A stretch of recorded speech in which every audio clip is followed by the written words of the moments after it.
Have you ever wondered how did the off-Broadway theaters get its start? Today, we're diving deep into the captivating world of off-Broadway shows, tracing their evolution from humble beginnings to the dynamic landscape we know today. Welcome back to my channel, Timeless New York City, where I celebrate everything New York City. My name is Lena, and join me as we embark on a journey through time, exploring the rich history and cultural significance of off-Broadway theater. Let's begin with the 1950s. The birth of off-Broadway theaters. In the 1950s, off-Broadway theater emerged as a vibrant alternative to the commercialism and high production costs associated with Broadway. The movement was fueled by a desire to create more intimate, experimental, and affordable theatrical experiences that could cater to a diverse range of audiences. One of the most influential productions of this era was The Threepenny Opera by Bertolt Brecht and Kurt Weill.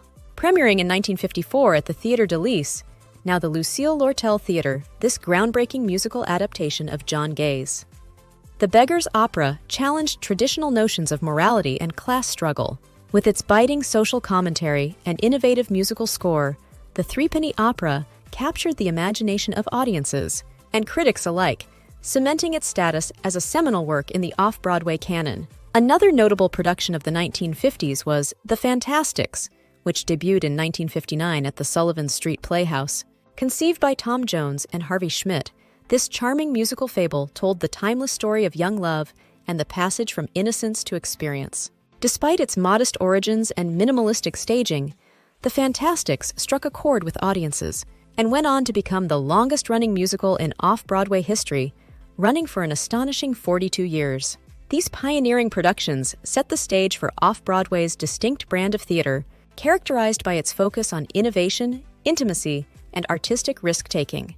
By providing a platform for emerging playwrights, directors, and performers to showcase their talents, Off-Broadway played a crucial role in shaping the future of American theater and nurturing the voices of tomorrow's theatrical visionaries. The 1960s, the Off-Broadway's theater renaissance. During the 1960s, Off-Broadway experienced a remarkable renaissance, solidifying its reputation as a hub of artistic experimentation and social commentary. This decade marked a pivotal moment in theater history as groundbreaking productions challenged societal norms and pushed artistic boundaries. Hair, which premiered at the Public Theater in 1967, epitomized the spirit of the era with its revolutionary rock musical format and bold exploration of countercultural themes such as sexual liberation and anti-war activism. The show's frank depiction of nudity and drug use sparked controversy, but it also resonated deeply with audiences, capturing the zeitgeist of the turbulent 1960s. Similarly, The Boys in the Band, which debuted off-Broadway in 1968 at Theater 4, made waves for its unapologetic portrayal of gay life and relationships. Written by Mark Crowley, the play offered a candid and groundbreaking depiction of gay characters at a time when homosexuality was still heavily stigmatized. Its success paved the way for greater LGBTQ+ representation in the theater and beyond. Experimental theaters such as La Mama Experimental Theater Club, founded by Ellen Stewart in 1961, and the Public Theater, led by Joseph Papp, became vital incubators for innovative new works during this period. These venues provided a platform for emerging playwrights, directors, and performers to explore bold new ideas and challenge conventional theatrical conventions. The 1960s were a transformative time for off-Broadway, as artists embraced their role as agents of social change and cultural revolution. With groundbreaking productions like Hair and The Boys in the Band, Off-Broadway solidified its reputation as a dynamic and essential force in the American theater landscape, setting the stage for decades of innovation and artistic excellence to come. Before we delve into the next decades of this fascinating journey, if you're finding this content enjoyable, don't forget to hit that like button, subscribe to my channel, and leave a comment below. Your support means the world to me and motivates me to create more content like this for you to enjoy. Thank you for being part of this journey. The 1970s, diversification and innovation of the off-Broadway theaters. The 1970s marked a period of continued growth and diversification for off-Broadway theater, as the scene expanded to include a wide array of genres, styles, and voices. One of the defining productions of the 1970s was Godspell, which premiered off-Broadway in 1971 at the Cherry Lane Theater. This musical retelling of the Gospel of Matthew, with music and lyrics by Stephen Schwartz, captivated audiences with its energetic performances and innovative staging. Godspell not only achieved critical acclaim, but also became a cultural phenomenon, inspiring countless productions around the world, and solidifying Off-Broadway's reputation for bold reinterpretations of classic stories. Another groundbreaking production of the decade was A Chorus Line, which premiered off-Broadway at the Public Theater in 1975 before transferring to Broadway. Conceived and directed by Michael Bennett, with music by Marvin Hamlisch and lyrics by Edward Kleben, A Chorus Line revolutionized musical theater with its candid exploration of the lives and struggles of Broadway dancers. The show's intimate storytelling and groundbreaking use of verbatim interviews with real-life performers resonated deeply with audiences, earning it numerous awards and accolades. Beyond musical theater, Off-Broadway in the 1970s showcased a diverse range of genres and styles, including experimental works, avant-garde performances, and politically charged dramas.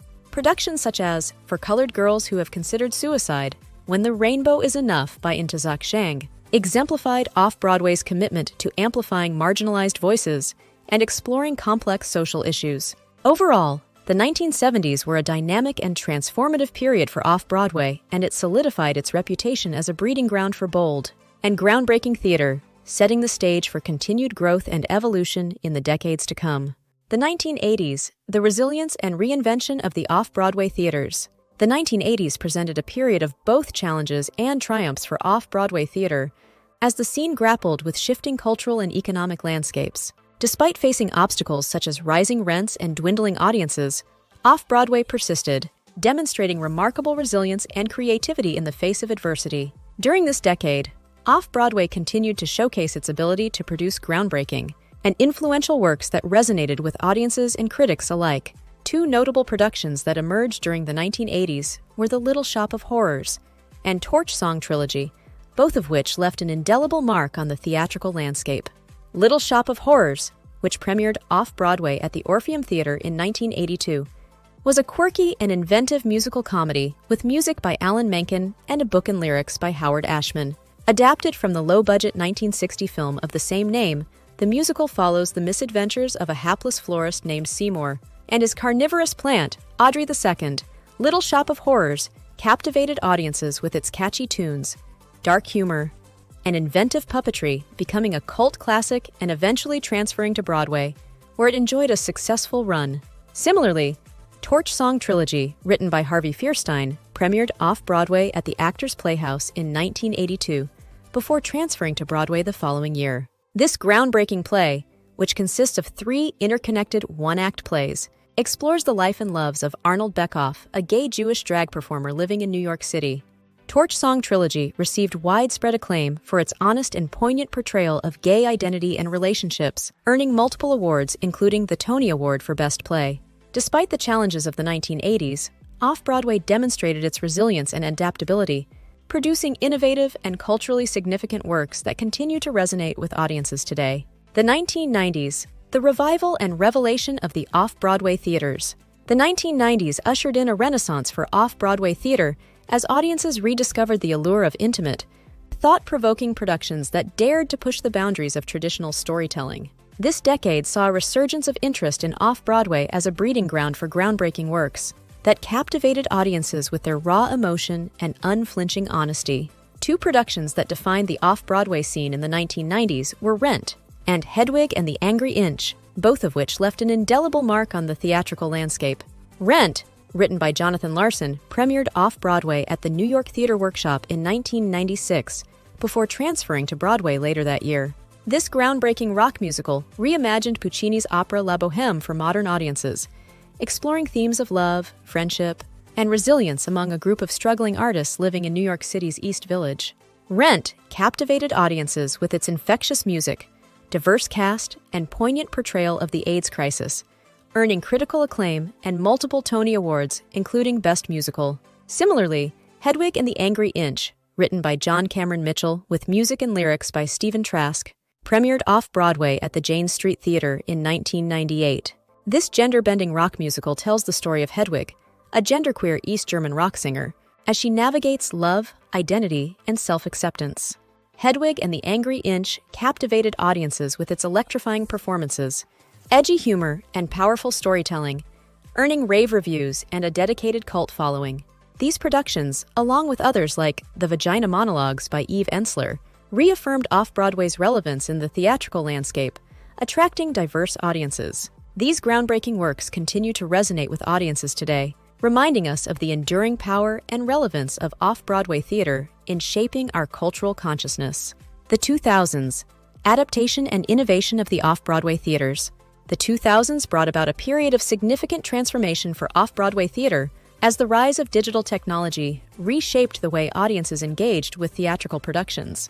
Despite these new challenges, off-Broadway continued to thrive, showcasing its resilience and adaptability in the face of an evolving cultural landscape. One of the defining characteristics of off-Broadway in the 2000s was its ability to produce groundbreaking works that spoke to the diverse experiences of modern audiences. Two productions that exemplified this trend were Avenue Q and In the Heights, both of which achieved critical acclaim and commercial success. Avenue Q, which premiered off-Broadway at the Vineyard Theater in 2003 before transferring to Broadway later that year, was a subversive and irreverent musical that combined puppetry with live actors to tell the story of a group of 20-somethings navigating life and love in New York City. With its clever humor, catchy songs, and relatable characters, Avenue Q resonated with audiences of all ages, earning rave reviews and multiple Tony Awards, including Best Musical. Similarly, In the Heights, written by Lin-Manuel Miranda with book by Chiara Alegria Hudes, premiered off-Broadway at the 37 Arts in 2007 before transferring to Broadway the following year. This groundbreaking musical celebrated the vibrant culture and community of Washington Heights, a predominantly Latino neighborhood in Upper Manhattan. With its infectious music, dynamic choreography, and authentic storytelling, In the Heights captured the hearts of audiences and critics alike, winning multiple Tony Awards, including Best Musical. Despite the challenges posed by digital technology and shifting audience preferences, off-Broadway in the 2000s demonstrated its ability to innovate and adapt, reaffirming off-Broadway's status as a vital and essential force in the American theater landscape. The 2010s, embracing diversity and innovation of the off-Broadway theaters. The 2010s marked a transformative period for off-Broadway theater, characterized by a renewed emphasis on diversity, inclusion, and innovation. Productions during this decade pushed boundaries and redefined what theater could be, while also embracing new forms of storytelling and audience engagement. Two productions that exemplified off-Broadway's commitment to diversity and inclusion were Hamilton and Fun Home, both of which received widespread acclaim and recognition. Hamilton, written by Lin-Manuel Miranda, premiered off-Broadway at the Public Theater in 2015 before transferring to Broadway later that year. This groundbreaking musical reimagined the story of America's founding fathers through the lens of hip-hop and diverse casting, challenging traditional notions of race, ethnicity, and history. Hamilton captivated audiences with its innovative storytelling, dynamic performances, and powerful themes of ambition, legacy, and identity, earning numerous awards and accolades, including the Pulitzer Prize for Drama. Fun Home, based on the graphic memoir by Alison Bechdel, premiered off-Broadway at the Public Theater in 2013 before transferring to Broadway in 2015. This groundbreaking musical explored themes of family, sexuality, and self-discovery through the lens of Bechdel's coming-of-age journey as a lesbian artist. Fun Home received critical acclaim for its honest and heartfelt storytelling, as well as its groundbreaking portrayal of LGBTQ+ characters and experiences. Overall, the 2010s off-Broadway's embrace of diversity, inclusion, and innovation helped to ensure its continued relevance and vitality in the ever-changing landscape of American theater. The 2020s, the resilience and renewal of the off-Broadway theaters. As we enter the 2020s, off-Broadway remains a vibrant and essential force in the theatrical landscape, poised to continue its legacy of creativity, innovation, and artistic excellence. Despite the challenges posed by the COVID-19 pandemic and shifting audience preferences, off-Broadway has proven its resilience, adaptability, and enduring relevance. In the face of unprecedented adversity, off-Broadway has embraced digital platforms and innovative production techniques to continue engaging with audiences and producing new works. Virtual performances, live-streamed events, and digital storytelling have allowed off-Broadway theaters to reach audiences around the world, expanding their reach and accessibility like never before. At the same time, off-Broadway in the 2020s has seen a resurgence of interest in live in-person performances, as audiences crave the unique energy and intimacy of the theater-going experience. Productions like Slave Play and Passover have captivated audiences with their bold and thought-provoking storytelling, pushing the boundaries of theatrical expression. and sparking important conversations about race, identity, and social justice. In addition to producing groundbreaking new works, Off-Broadway in the 2020s has also embraced the reimagining of classics, breathing new life into timeless stories and exploring them through a contemporary lens. Revivals like Company and Caroline or Change have captivated audiences with their fresh interpretations, and innovative staging, proving that there is always something new to discover in the world of theater. As we look to the future, Off-Broadway continues to be a dynamic and vital hub of artistic innovation and expression. With a new generation of artists pushing the boundaries of theatrical storytelling, Off-Broadway remains at the forefront of shaping the cultural conversation and inspiring audiences with its creativity, innovation, and sheer magic. What are your favorite Off-Broadway memories and experiences? Have you been moved by a particular performance or inspired by a groundbreaking production? Share your thoughts and stories in the comments below. Thank you for watching, and let's keep the curtains rising together.